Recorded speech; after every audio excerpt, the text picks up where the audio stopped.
ज़ईफुल उम्र आमिर बिन अमीर, जमाल के वालिद।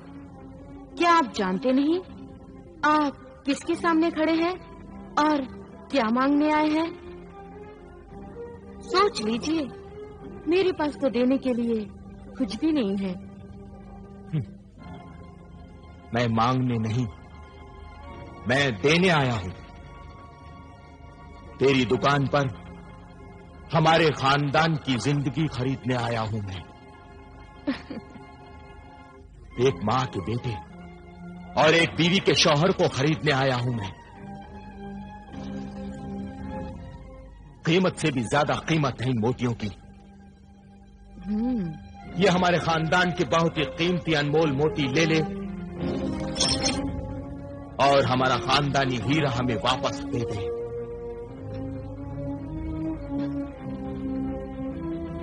कमाल है, मोती लेकर जमाल लौटा दूं। अपनी ख्वाबगाह में अंधेरा करके तुम्हारे महल में उजाला कर दूं। मैं पत्थर के मोती लेकर हीरे से भी ज्यादा कीमती इंसान जमाल को दे दूं। मैं इतनी बर्दा फरोश नहीं। लेकिन तू ईमान फरोश जरूर है।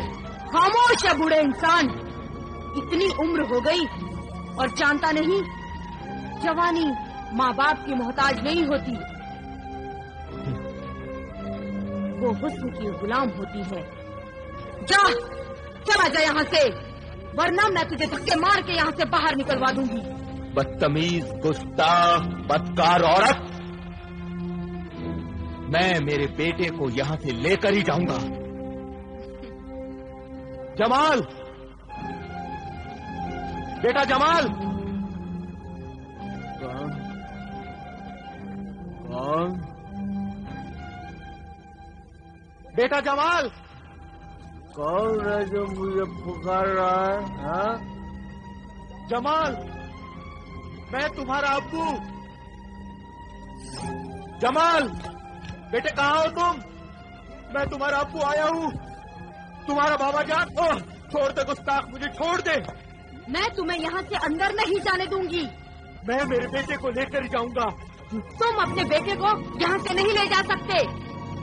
जो एक बार मेरी जुल्फों के जाल में और मेरी आंखों के काजल में फंस जाता है, या तो वो अपनी जान से जाता है या फिर फकीर बन जाता है।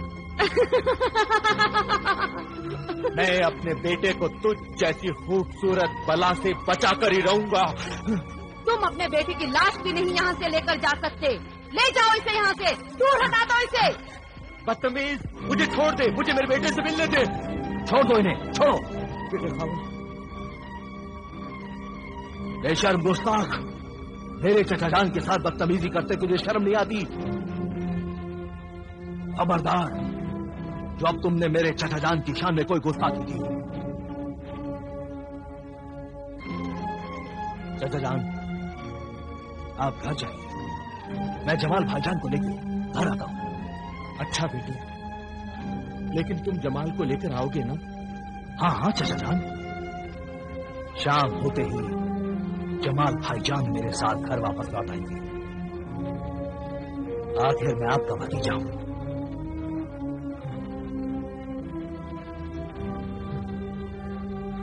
आइए चचा जान।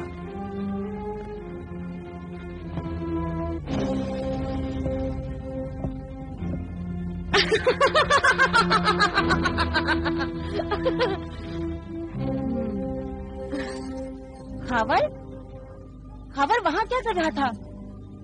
अचानक वहाँ आया और मुझे बेइज्जत होने से बचा लिया। अगर उनकी दोस्ती खावर से है तो ये अच्छी बात नहीं है।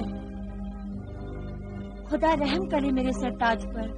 ये खुदा की मेहरबानी समझो कि उसने औलाद के सीने में माँ का दिल नहीं रखा, वरना माँ की मोहब्बत में मेरा बेटा कितना तड़पता। ठीक है, बिल्कुल ठीक है।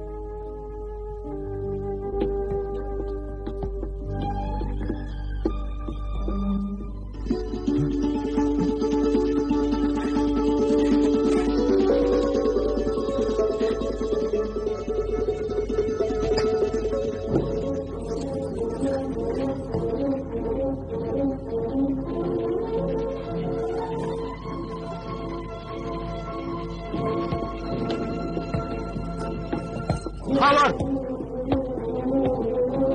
ये तुमने अच्छा नहीं किया, अच्छा नहीं किया तुमने खावर। इस बदसात औरत हुर्रा को साथ में क्यों लेकर आ गए? मैं तो नहीं चाहता था चाचा जान, पर मैं क्या करता। जमाल भाईजान तो इसके बिना आने के लिए तैयार ही नहीं थे, इसीलिए मुझे मजबूरन हुर्रा को भी अपने साथ लेकर आना।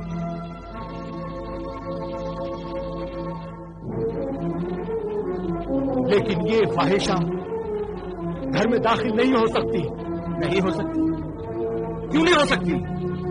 मैं पूछता हूं, क्यों नहीं हो सकती? जहां मैं रहूंगा वहां ये भी रहेगी। नहीं, ये यहां नहीं रह सकती। ये घर है, बाजार नहीं। ये शरीफों का घर है, और शरीफों का ये घर नेकी और शराफत की तरह पाक है, और किसी पाक जगह पर पैर की जूती लाना गुनाह है। उस पाक जगह की बेइज्जती है। मुझे पैर की जूती कहा? सुना तुमने? इसने मुझे पैर की जूती कहा। कितने पैरों से उतरी हुई जूती मेरे अक्ल के अंधे बेटे जमाल के सर का ताज बनी हुई है। सुन रहे हो बुज़दिल? ये बूढ़ा मिस्र के बाजार हुस्न की मशहूर तवायफ हुर्रा की बेइज्जती कर रहा है। बेइज्जती तो तूने यहाँ आकर हमारी कर दी है, हमारे घर में कदम रखकर। अब्बा जान, अब अगर एक लफ्ज भी हुर्रा की शान में कहा ना, एक लफ्ज भी, हाँ, क्या करेगा तू? क्या करेगा? बाप पर हाथ उठाएगा तू? बाप पर हाथ उठाएगा? बाप पर ही नहीं, माँ पर भी। माँ बाप पर हाथ उठाएगा? हाँ, तू माँ बाप पर हाथ उठाएगा? हाँ, मजबूरन ये भी करना पड़ेगा। हुर्रा और उसके साथियों की बेइज्जती मैं कतई बर्दाश्त नहीं करूंगा, कभी बर्दाश्त नहीं करूंगा। और तुम इन आवारा लोगों की वजह से माँ बाप की बेइज्जती बर्दाश्त कर सकते हो? ये नए नए लोग, आज के मिले हुए गैर लोग तुम्हें इतने अजीज हो गए हैं कि हमें जलील करने के लिए तैयार हो गए हो तुम। आओ हुर्रा, साजिंदो, कनीजों, गुलामों, तुम सब भी आओ। आज से तुम सब यही रहोगे, यही महफिल जमेगी और यही नाच गाना होगा। खबरदार, खबरदार, रुक जाओ उधर ही। ये घर मेरा है, इस घर का मालिक मैं हूं। मैं तुम सबको बाहर निकाल दूंगा। इस गलत फहमी में मत रहिएगा चाचा जान। जब आपने अपनी दुकान, अपना ये मकान, अपना सारा कारोबार अपने बेटे जमाल के नाम कर दिया था, तो वो इसका मालिक बन गया। और अब मैंने ये सब कुछ आपके बेटे से खरीद लिया है। खरीद लिया है? हाँ, अब मैं इस मकान का मालिक हूं। आपका इस पर कोई भी हक नहीं है।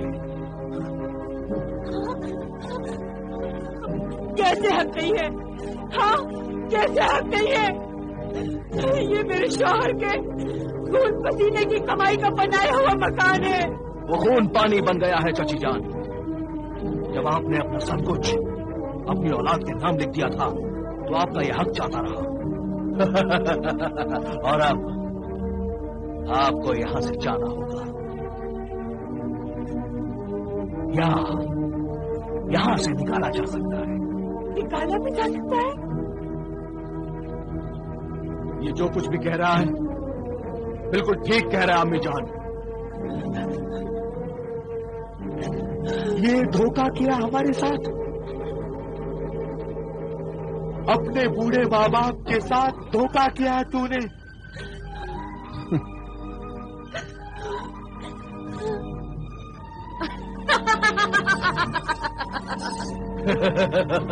तूने हमसे ये घर छीनकर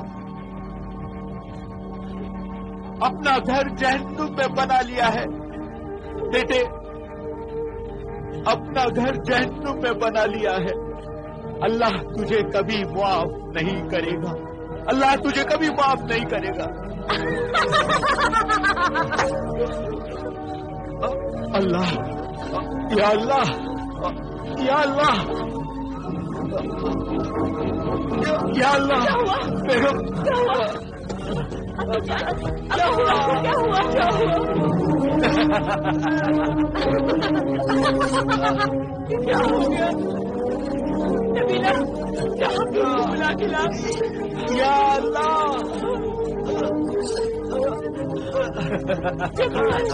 या अल्लाह,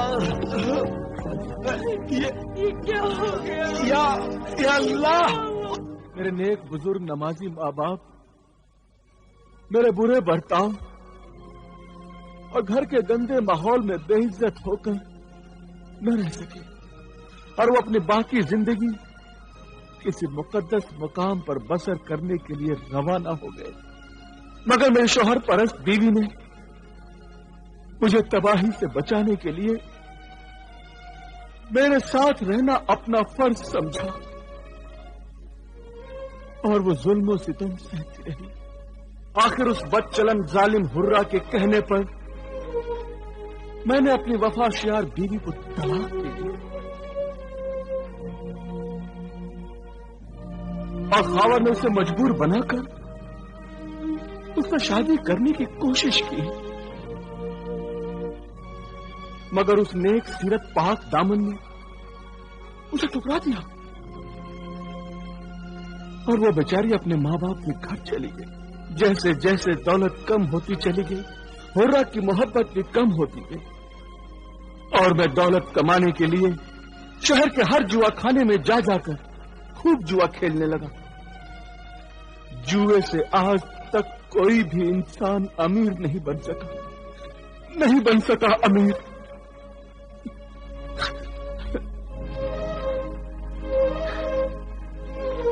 यह बात उस वक्त नहीं, आज मेरी समझ में आई है कि जुए की कमाई से आज तक किसी ने भी महल, दुकान या कारखाने नहीं बनवाए हैं।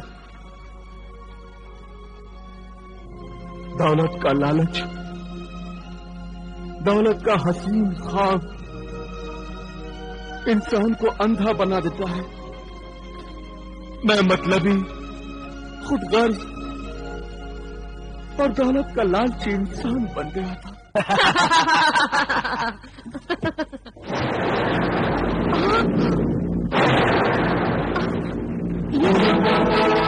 अशरफियों की जगह सांप कहां से आ गया? मगर ये कैसे हो सकता है? अभी कुछ दिन पहले तो ये संदूक अशरफियों से भरा हुआ था।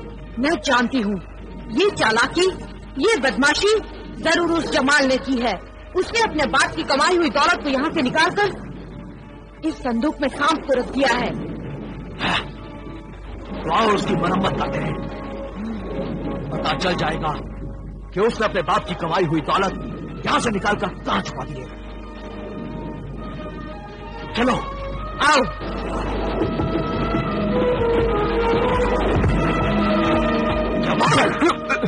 कहाँ है वो अशरफियाँ जो हमने संदूक में छुपा रखी थी? कहाँ है? कौन सी अशरफियाँ? जो तुमने मेरे इश्क के जुनून में मेरे हुस्न जवानी पर लुटाई थी। बताओ वो कहाँ है? सच मुझे पता नहीं, मुझे तो ये भी पता नहीं तो सारी दौलत तुमने कहाँ छुपा रखी थी। अब तुमने कहाँ छुपाई है मुझे ये बताओ। जमाल, तुमने वो अशरफियाँ संदूक से निकाल कर उनकी जगह एक सांप रख दिया है। कहाँ है बताओ। कमीने, दगाबाज, सांप तो तू है, तू आस्तीन का सांप। तूने दोस्त बनकर मुझको डस दिया। जिल्लत की पुतली, तूने मोहब्बत का ढोंग मेरे साथ रचाया और शादी मेरे इस दगाबाज दोस्त इस कमीने के साथ की? तू फरेबी है, मक्कार है, झूठी औरत है तू। मैं वो आंख हूँ जिसमें आंसू पैदा ही नहीं होता। मैं वो दिल हूँ जो मोहब्बत के लिए धड़कना गुनाह समझता है। मैं वो साज हूँ जिसका एक भी तार सलामत नहीं है, फिर भी लोग मुझे दिलरुबा कहते हैं। तुझे अपनी दिलरुबा समझकर मैंने अपनी सारी दौलत लुटा दी तुझ पर। तो तुमने कोई एहसान नहीं किया मुझ पर। तुम तो सिर्फ एक हाथ से अपनी दौलत लुटाते रहे, मैं तो अपने दोनों हाथों से अपना हुस्न और जवानी तुम पर लुटाती रही। तुमने तो सिर्फ अपने हाथ का मैल लुटाया है, मैं तो अपनी जिंदगी लुटाती रही। ये बातें तेरे गुनाहों को नहीं छुपा सकती। तू गुनहगार है, तू कातिल है, तू इंसानियत की मुजरिम है। मुजरिम? और मैं कैसे मुजरिम हो सकती हूँ? मुजरिम तो तू है। बता, वो माँ जिसके दामन पे फरिश्ते नमाज पढ़ना फक्र समझते हैं, उस माँ के दामन को आंसुओं से भिगोया किसने? मैंने या तूने? वो बाप जिसने तुझे अपने बुढ़ापे का सहारा समझा, उस बाप को बेसहारा किसने किया? मैंने या तूने? वफा परस्त पाक दामन बीवी को तलाक देकर घर से बाहर किसने निकाला? मैंने या तूने? बता। याद रख जमाल, सजा हर किसी को मिलेगी, किसी को जल्दी तो किसी को देर से, मगर सजा मिलेगी जरूर। तुझे भी सजा मिलेगी। अब ये बता जल्दी से कि वो अशरफिया तूने कहाँ छुपा रखी है, बता। मैं कह रहा हूँ ना कि मुझे नहीं मालूम है कि वो अशरफिया कहाँ है, कहाँ है, कहाँ है। अब तो तुझे पता नहीं होगा, तुझे अभी मालूम हो जाएगा कि वो अशरफिया कहाँ रखी है तूने। गुलाम कादिर, नादिर, यहाँ आओ, जल्दी आओ, ले जाओ इसे, मारो। ये तब बताएगा कि कहाँ छुपा कर रखी है अशरफिया। ले जाओ इसे यहाँ से, खूब मारो। मारो, मारो इसे, और मारो, मारो।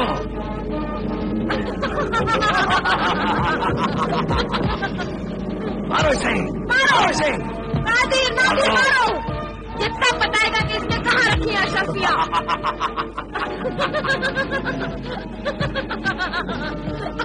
मारो इसे, मारो, और मारो, और मारो, और मारो।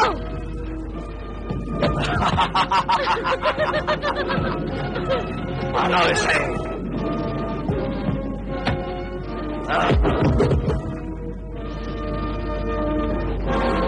साहब,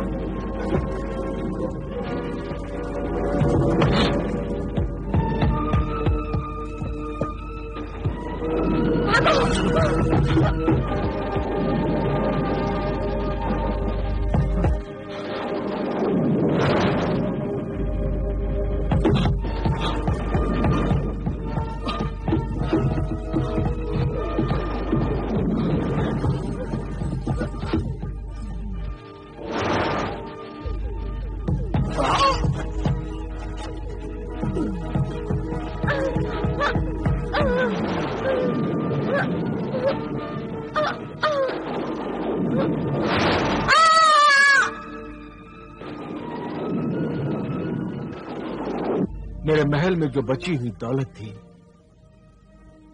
उसे हासिल करने का ख्याल मेरे दिल में आया। और फिर दूसरे दिन जब मैं अपने महल के दरवाजे पर पहुंचा तो मैंने एक ऐसा खौफनाक मंजर देखा जिसे मेरी गुनहगार आंखें कभी नहीं भूल सकती। मैंने देखा मेरे घर के दरवाजे की चौखट पर वही जहरीला खौफनाक सांप पहरा दे रहा था, और मेरे घर के अंदर वो सांप मुझे देखते ही डसने के लिए गुस्से में मुझ तक फुंकारता हुआ आया, और मैं वहां से तेजी से भाग गया। और फिर डर के मारे मैं अपने घर में कभी नहीं गया। मैं समझ गया था कि मैंने अपने माँ बाप और बीवी पर जो जुल्म किए थे, ये उसी जुल्म की सजा है। जो बुरी आदतें मुझ में आ गई थी, वो आदतें अब मेरी जिंदगी का हिस्सा बन गई थी। शराब पीने और जुआ खेलने के लिए मैं चोरी करने लगा, और जब मैं पकड़ा जाता तो लोग मुझे बहुत मारते। फिर मैंने अपना शहर मिस्र छोड़ दिया और चोरी करने के लिए रेगिस्तानी मुल्क की तरफ निकल गया। रेगिस्तान में एक उजाड़ से झोंपड़े के पास मैंने देखा कि 4 ऊंट बंधे हुए थे। मैंने सोचा कि इन ऊंटों को चुराकर यहां से भाग जाऊं। वहां एक बुजुर्ग आदमी आंखें बंद करके नमाज अदा कर रहा था। उसने मुझे नहीं देखा और मैंने उन 4 ऊंटों को चुरा लिया और वहां से भाग चला।